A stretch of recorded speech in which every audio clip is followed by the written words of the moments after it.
भगवत्ता नहीं है और भगवान मान करके उन रागी लोगों की भगवान मान करके पूजा करना यह देव मूर्ता है। अब कह रहे हैं गुरु मूर्ता, यानी कौन गुरु है कौन गुरु नहीं है, और किसी को भी हम गुरु मान लेते हैं। यह तो हमारे गुरु हैं, इन्होंने हमें 2 अक्षर पढ़ा दिए, गुरु है। लोक व्यवहार से मान भी लिया जाए, लेकिन परमार्थ दृष्टि से अगर कोई उनको मानता है, पूजन करता है, तो वह लोक मूर्ता में आता है। क्योंकि जैसे हम हैं, जैसे हम भोग कर रहे हैं, 5 इंद्रियों का भोग हम भी कर रहे हैं, 5 पाप हम भी कर रहे हैं, संसार में हम भी घूम रहे हैं, और हम कहें कि मठ बना लिया, मंदिर बना लिया, दाढ़ी रखा ली और बाबा जी बन गए, गुरु बन गए और गुरु पूजने लगे, लोगों को शिष्य बना लिया। यानी अगर लोग उनको पूजते हैं तो यह है क्योंकि लोक मूर्ता में आता है, क्योंकि जैसे भोग हम भोग रहे हैं वैसे ही भोग वही भी भोग रहे हैं। उनमें और हमें फिर क्या अंतर है? कोई कहता है जादू का जानते हैं, मंत्र जानते हैं, टोना जानते हैं, तो फिर वह जादू से ही स्वयं का कल्याण क्यों नहीं कर सकते? मंत्रों से वे स्वयं का उपकार क्यों नहीं कर सकते? अगर वह मंत्रों से स्वयं का उपकार नहीं कर सकते तो तुम्हारा उपकार कैसे कर देंगे? तुम्हारे रोगों को कैसे दूर भगा देंगे? तुम्हारे दुख दर्द को दूर कैसे कर देंगे? फिर भी अगर कोई उनको मान करके पूजता है तो वह मूढ़ व्यक्ति है, अज्ञानी व्यक्ति है। क्योंकि उसका आपका शनि उतरे या नहीं उतरे, उसका शनि तो उतर जाता है। आपके पास मांगने आया, आपने 1 लीटर तेल ले दिया, उसके 8 दिन का खर्चा यानी उसका शनि तो उतर गया। आपका शनि उतरे या ना उतरे,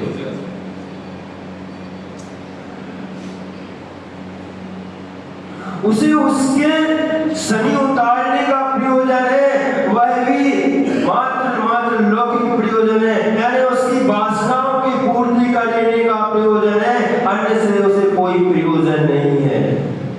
और हम पहुंच जाते हैं उन्हीं के पास। उसने संसारी प्राणी यानी जो ग्रस्त में फंसा है वह तो कम पड़ी रही है, वह तो फिर भी उससे अच्छा है। आप कहेंगे महाराज कैसी बात कर रहे हैं? हाँ, उससे अच्छा है। कम से कम उसके पास 50 करोड़ की गाड़ी है, तुम्हारे पास 50 करोड़ की गाड़ी नहीं है, तुम्हारे पास 50 लाख की ही गाड़ी है। यानी पड़ी है आपसे ज्यादा उसका हुआ कि तुम्हारा हुआ। वह पड़ी रही है तो वह गुरु कैसे हो सकता है? वह संसार में भटकने का उपदेश दे रहा है, वह गुरु कैसे हो सकता है? क्योंकि जिसके पास जाओगे उसका पैसा का वैसा देख करके जीव अनुसरण करता है। इनके पास 50,000 की चीज है, मेरे पास भी होना चाहिए। यानी बस अगर 50 करोड़ की सामग्री रख रहे हैं तो आपके लिए भी वह प्रेरित कर रहा है कि आप 50 करोड़ की सामग्री बनाओ। फिर भी अगर पूज रहे हो, आपका दिमाग नहीं चल रहा, आपका विवेक नहीं चल रहा, आपका ज्ञान नहीं जाग रहा, तो समझना हम उस लोक मूर्ता में गिनती है या नहीं।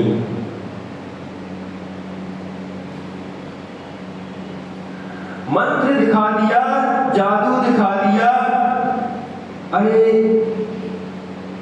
यह मंत्र दो, जादू दो, एक नट भी दिखाया करता,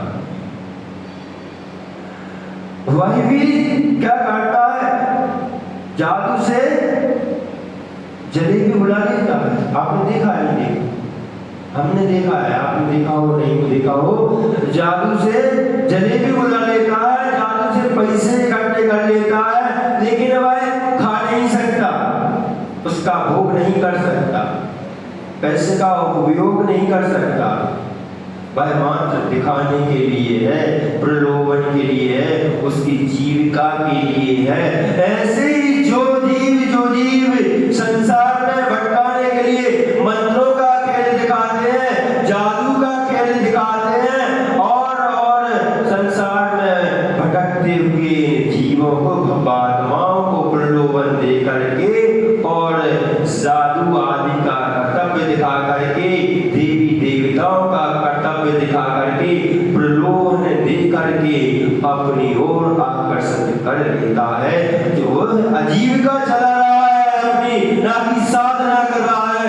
साधना करने वाले व्यक्ति को किसी चीज की आवश्यकता नहीं होती, ना पैसे की आवश्यकता होती है, मात्र भोजन की आवश्यकता होती है, वह श्रावक दे दिया करता है। स्वस्थ अगर साधु अस्वस्थ हो जाए तो स्वस्थता के लिए श्रावक दिन रात एक कर देता है। उसके लिए एयर कंडीशन गाड़ी की जरूरत नहीं पड़ती घूमने के लिए। साधना कहाँ हो रही है आप विचार करें। आप पहले फरमाइश कर देते हैं, अरे 50,000 का हमें सिंहासन चाहिए चांदी का, उस पर जाकर के हम बैठेंगे, हम साधु हैं। अरे तुम साधु कहाँ बचे, आप तो एक साधारण श्रावक कुर्सी पर आकर के बैठ जाता है, नीचे जमीन पर आकर के बैठ जाता हो, और आप इतने महान अहंकारी हैं, आप इतने महान अहंकार में डूबे हैं कि आपको 50,000 का सिंहासन प्राप्त हो तब उस पर बैठेंगे। अरे आप उससे ज्यादा बड़ी रही है। अब लोग कर लेना, अब लोग कर लेना।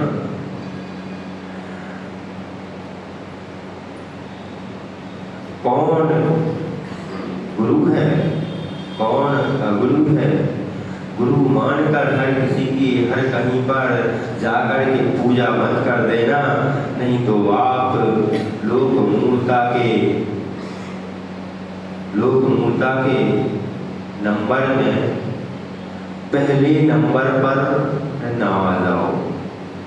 चल यही रहा है, आज चलता यही है। हम लोग मुंडा कहते हैं, सुनते हैं, सुनाते हैं, बता देते हैं, लेकिन हम जाकर के अग्रिम पंक्ति में पहले वही खड़े होते हैं, जाकर के हम पूजा वही करते हैं। चमत्कार कहते हैं, हम चमत्कार को नमस्कार करेंगे।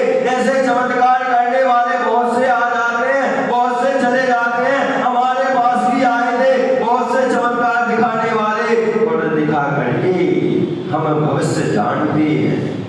हमारे पास भी आया था दादा एक बार भविष्य करना, भीड़ लगी थी, हम थोड़ा सा मजा ले लेते लोग, ठिठोली कर लेते। हमने बोला, जा रहे थे रोड पर से, बोले सेठ जी आ जाओ, थोड़ा सा ये भविष्य बता रहे, भविष्य बता रहे। हम बोले ठीक है चलो, हम भविष्य देख लेते हैं, सब पहचान के। हमने बोला हमारा भविष्य तो ये देखेंगे, लेकिन बीच में कोई बोलेगा नहीं, हम उसको भविष्य अभी ज्ञान कराते कितना भविष्य कैसे ज्ञान, कोई बोलेगा नहीं, बस हम पूछेंगे हमारा प्रश्न और ये जवाब देगा। हमने उसको हाथ दिखाया। अब इतना उसने सुन लिया था, सेठ जी बोला लोगों ने तो कोई अच्छा होगा, क्योंकि भविष्य करता पहले ये देख लेते हैं, तुमसे पूछ लेंगे और फिर तुम्हीं को बता देंगे तुम क्या हाँ हाँ बहुत सही बोल रहे। अरे आप तो सेठ हो। हम कि बिल्कुल सेठ तो है, बात तो सही है। आप तो बहुत पैसे वाले हो। हम की बहुत बात सही है, पैसे वाले नहीं होते क्या रोड पे घूम रहे भिखारी होते क्या? थोड़ा मुंह साइड देखा, अटपटा बोल रहा है। फिर हमने उसको हाथ दिखाया, हमने कि भैया ये तो बताओ, ये पैसा वैसा तो छोड़ो, पत्नियां कितनी हो चुकी, कितनी और आने? बोले तुमने में तो 2 साल नहीं। हमने कि तुम 2 कह रहे हैं, 3 तो अपने घर में बैठी हैं। तुम 2 कह रहे हैं, 3 घर में बैठी हैं, सब पसंद है। हमकी बच्ची कितनी? क्या लगी 6 है। मैंने कि 3 के 9 तो वैसे ही रहेंगे और 3 अब लाइन में खड़ी हैं। यानी उस भविष्य वक्ता की हमने वहीं पर जितने बैठे थे सबके समक्ष पोल खोल दी। हम कि तो कह रहा है ये भविष्य दिखाता है, अरे ये कुछ नहीं दिखाता, इससे पूछो। सब लोग कहने लगे भैया तुम जो बोल रहे हो वो बिल्कुल एक भी सत्य नहीं है। उन्होंने सब कुछ कह दिया, उनकी शादी नहीं हुई।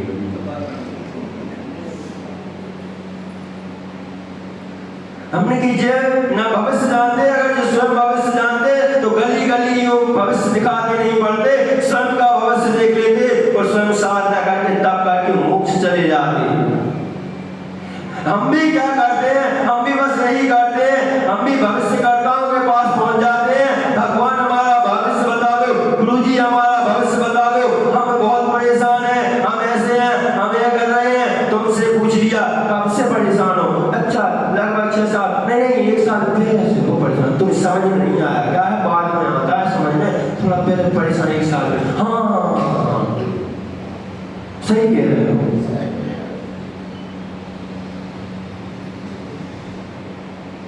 बस उनका काम बनना चालू हो जाता है। ऐसे अगर भविष्य वक्ता है तो स्वयं की भविष्यवाणी क्यों नहीं कर सकते?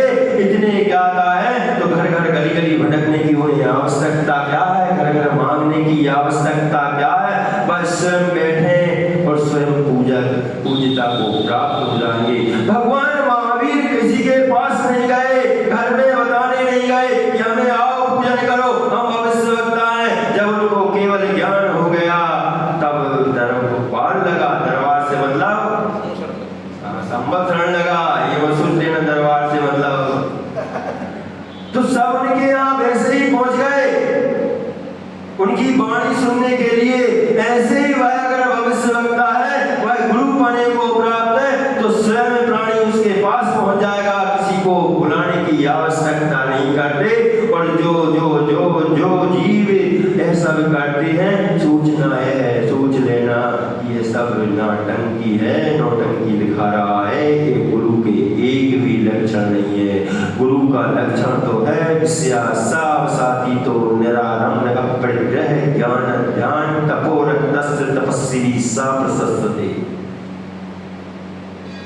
आरंभ परिग्रह से दूर, ज्ञान ध्यान में तप में भी जो गुरु है वो है गुरु है। न किसी से राग है, न किसी से दोष है। आ गया तो आशीर्वाद, नहीं आया तब भी आशीर्वाद। हमें तो इससे कोई प्रयोजन नहीं, हम तो अपनी साधना कर रहे हैं। और आता है तो हम जिनवाणी का जन्म मरण का क्षय करने का जो उपदेश है वह आगम में लिखा हुआ है, वह आगम के अनुसार हम तेरे को दे रहे हैं। ले तो ठीक, कल्याण कर तो ठीक, नहीं करना तो कोई बात नहीं, हमें उससे भी प्रयोजन नहीं है। बताना काम हमारा है, जिनवाणी तेरे अंदर तक पहुंचाना हमारा कर्तव्य है, गुरु है। बाकी गुरु बने कोई नहीं कि तूने क्यों नहीं किया, हमने बताया तूने नहीं किया। और अगर यह करता है जो भी करता है, इसलिए आचार्य भगवंत कह रहे हैं सग्रंथयारंभ हिंसानाम संसारावर्त वर्तिनाम पाषंडीनाम पुष्करो गेयम पाषंडमोहिनम। जो परिग्रह से युक्त है, संसार के सभी परिग्रहों में लिप्त है, संसार के सभी परिग्रहों की ओर आकर्षित कर रहा है, संसार के सभी 5 इंद्रियों के भोग में रत है, जो तप के नाम पर कुतप करता है, जो हिंसा करता है तप के नाम पर, वह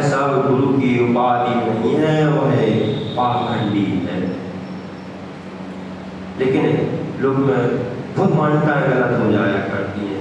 जैसे एक मान्यता है, लोग कहते हैं गाली देते हैं, यानी लौचा